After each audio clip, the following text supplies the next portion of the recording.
যে আওয়ামী লীগের তো 35% ভোট আছে। আওয়ামী লীগের 35% ভোট ছিল কি না বিগত ইলেকশনগুলির দিকে তাকালেই বোঝা যাবে। 6 থেকে 7% ভোট কাস্ট হতো।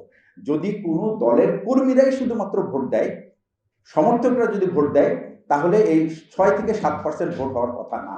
অর্থাৎ এই 15 বছরে তারা শাসনই করেছে, কিন্তু তারা তাদের অ্যাকাউন্টে কাউকে যোগ করতে পারেনি। শুধুমাত্র অর্থই তাদের অ্যাকাউন্টে যোগ হয়েছে। জাতীয় নিরাপত্তা নীতি, আপনারা হয়তো খেয়াল করে থাকবেন, এই টার্মটা জাতীয় নিরাপত্তা নীতির যে এই বিষয়টা প্রথমে বিশ্বে বিভিন্ন দেশে আলোচিত হয় 9/11 অ্যাটাকের পর থেকে। এর আগে কিন্তু প্রত্যেক দেশেই একটা প্রতিরক্ষা নীতি মেনটেন করত, যে দেশকে কিভাবে রক্ষা করবে।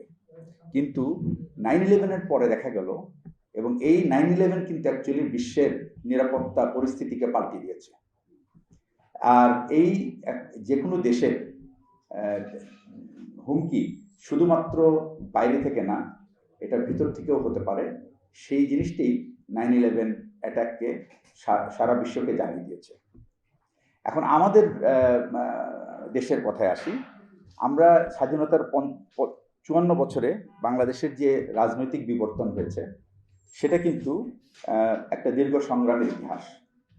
এবং এই ইতিহাসের সর্বশেষ পর্বটা ছিল গত 15 বছরের দুঃশাসন, এবং এটা একটা ধ্বংসাত্মক চ্যাপ্টার বাংলাদেশের রাজনীতির ইতিহাসে। এবং এই ধ্বংসযজ্ঞ কিন্তু বাংলাদেশের ক্ষুব্ধ জনগণ চালায়নি বা অন্য কেউ চালায়নি, এটা রাষ্ট্র নিজেই নিজের ভিতর থেকে নিজেকে আস্তে আস্তে ধ্বংস করে ফেলেছে, এবং পরে তারা একটা মহাস্বৈর শাসকে রূপান্তরিত হয়েছে।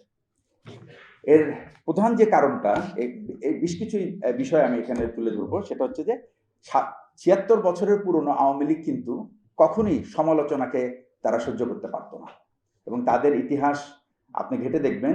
এই জন্মই কিন্তু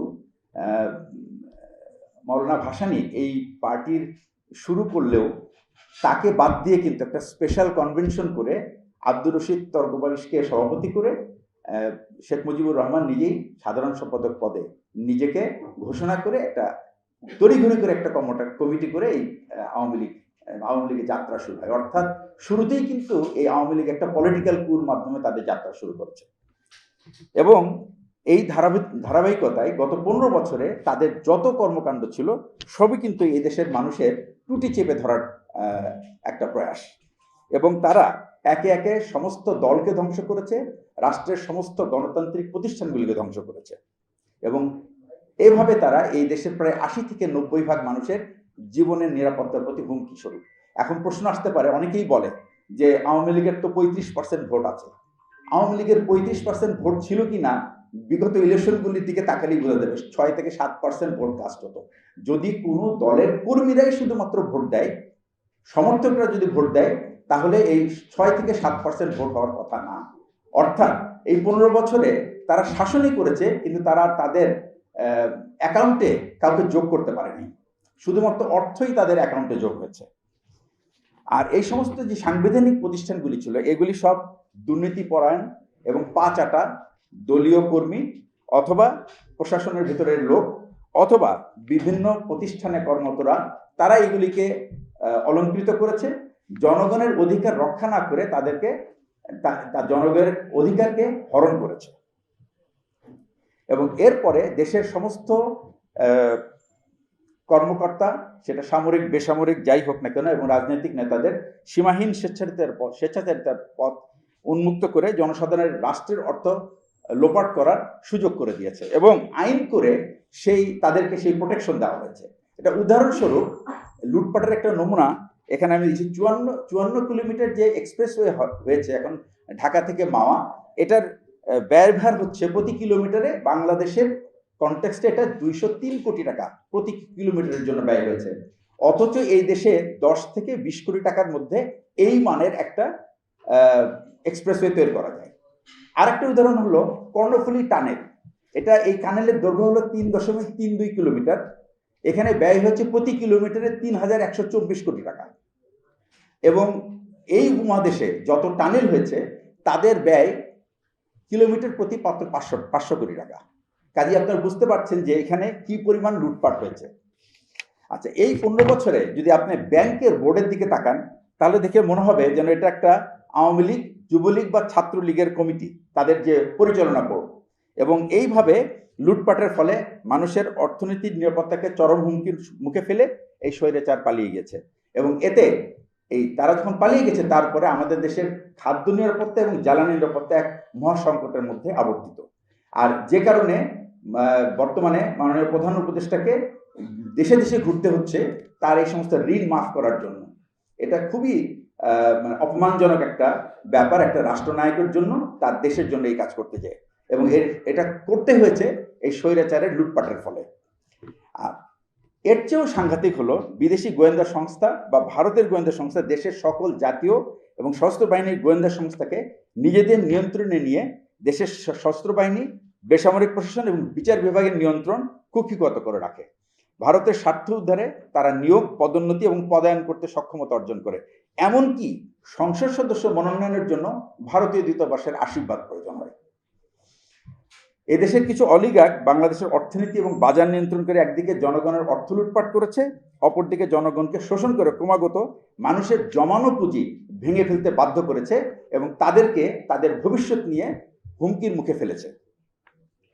এবং সবশেষে 17 জুলাই থেকে 5 আগস্ট পর্যন্ত কমপক্ষে 1400 ছাত্র জনতাকে হত্যা করে এবং 20,000-এর উপর মানুষকে স্থায়ীভাবে পঙ্গুত্ব বরণ করতে বাধ্য করে এই দেশ থেকে জেগে বসা এই স্বৈর শাসক, বাংলাদেশের রাজনৈতিক ইতিহাসের ভয়াবহ ফ্যাসিস্ট শেখ হাসিনা, সে নিজে, তার আত্মীয় স্বজন, দলবল, সংসদ সদস্য, বিচারপতি, পুলিশ কর্মকর্তা, সশস্ত্র বাহিনীর কর্মকর্তা সবাইকে সহ দেশ থেকে পালিয়ে গেছে। এটা একটা অসম্ভব, একটা অবিশ্বাস্য ব্যাপার যে কোনো জাতির জন্য। এবং এই চিত্র স্পষ্টভাবে ইঙ্গিত করে যে বাংলাদেশের ভূখণ্ড এবং বাংলাদেশের মানুষ গত 15টি বছর কতটা নিরাপত্তাহীন ছিল। তাই এটি উপযুক্ত সময় যে জাতীয় নিরাপত্তা নীতিমালা তৈরি করা, যাতে আমরা আমাদের শুধু ভূখণ্ড নয়, আমরা আমাদের মানুষকেও যথাযথভাবে নিরাপদ রাখতে পারি। এবং এইভাবে এই নিরাপত্তার নীতির উদ্দেশ্য হবে আমাদেরকে একটা ঘাতসহ যাতে রেজিলিয়েন্ট নেশন হিসেবে গড়ে তোলার। তো এটা করার জন্য যে 3টা বিষয় আমি আমার বিবেচনায় নিয়েছি। একটা হচ্ছে জাতীয় স্বার্থ। জানতে হবে যে আমাদের স্বার্থটা কি। আমাদের স্বার্থ প্রধানত 2টা। একটা হলো রাষ্ট্রের ভূখণ্ড রক্ষা করা, আর 2 নম্বর হচ্ছে একটা স্বাধীন স্বাবলম্বী জাতি তৈরি করা। এবং গত 54 বছরের এবং সবশেষ 15 বছরের যদি ইতিহাস পর্যালোচনা করা যায়, তাহলে আমরা কেন এমন কোনো নেশন হতে পারলাম না যেখানে আমরা 1 ইঞ্চি আমরা সামনের দিকে এগোতে পারি না। সত্যিকার অর্থে যদি দেশের অ্যাডভান্সমেন্ট বা দেশের প্রোগ্রেসের কথা হয়, আমরা কিন্তু তেমন প্রোগ্রেস করতে পারি না। এবং এটার মূল কারণ মোট 3টা আমার দৃষ্টিতে। এক হচ্ছে যে আমরা একটা বিভাজিত জাতি, কোনো কারণ ছাড়া বিভাজিত জাতি, শুধুমাত্র স্বার্থের উপর ভিত্তি করে, যার ফলে যে যখন ক্ষমতায় এসেছে সে তখন যে গণতান্ত্রিক যে প্রতিষ্ঠানগুলিকে এগুলিকে দুর্বল করে রেখেছে, যার ফলে এদেশে কখনো সুশাসন হয় নাই। মানুষকে সেবা দেওয়ার জন্য কোনো সরকারই তারা ক্ষমতায় হয় নাই মানুষকে সেবা দেওয়ার জন্য। এই নীতি থেকে যদি হতো তাহলে মানুষের ঘরে তারা সেবা পৌঁছে দিতে পারতো। আমি একটা উদাহরণ দিব। যে কোনো প্রাইভেট ব্যাংকে আপনি যান, তার ক্লায়েন্টদেরকে সেবা দেওয়ার জন্য কিন্তু ব্যাংক ব্যতিব্যস্ত হয়ে পড়ে। আর যারা বেশি অর্থ জমা রাখে তাদের জন্য তো একটা স্পেশাল ট্রিটমেন্ট। বাংলাদেশের মানুষকে কিন্তু বাংলাদেশের সরকার সেইভাবেই গ্রহণ করা উচিত, কারণ বাংলাদেশের মানুষই তাদের অ্যাসেট এবং এই মানুষদেরকে যদি সন্তুষ্ট করতে পারে তাহলেই তারা বারবার ক্ষমতায় ফেরত আসতে পারত। কিন্তু এই বিবেচনায় থেকে কখনোই রাষ্ট্রীয় ক্ষমতা কেউ শাসন করে নাই।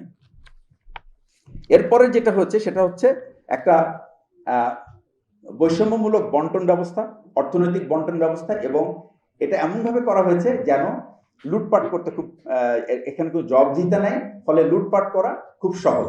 এবং এই লুটপাটের ফলে লুটপাটে যারা জড়িত, একটা হচ্ছে যে আমরা সাদা দৃষ্টিতে দেখতে পাই রাজনীতিবিদদের লুটপাট করছে, আসলে কিন্তু লুটপাটের পটভূমিকে কিন্তু তৈরি করে দিচ্ছে প্রশাসনের কর্মকর্তারা। এবং এই প্রশাসনের কর্মকর্তারা কখনোই এই জবাবদিহির আওতায় আসে না। সবসময় প্রতি 5 বছর পরপরই কিন্তু রাজনীতিবিদদেরকেই কিন্তু সেই জবাবদিহিতার মধ্যে আসতে হয়, যদি তাদের তারা এমন কোনো অপকর্ম করে থাকে এবং এর কোনো সীমা নেই। এরপরে যেটা সেটা হচ্ছে যে আমাদের প্রয়োজনের তুলনায় অপ্রতুল বরাদ্দ এবং যার ফলে আমাদের মানুষ অপুষ্টিতে ভোগে এবং তারা তাদের জমানো অর্থ বেশিরভাগ ব্যয় হয় শেষ জীবনে শুধুমাত্র স্বাস্থ্য ব্যয়ের খাতে।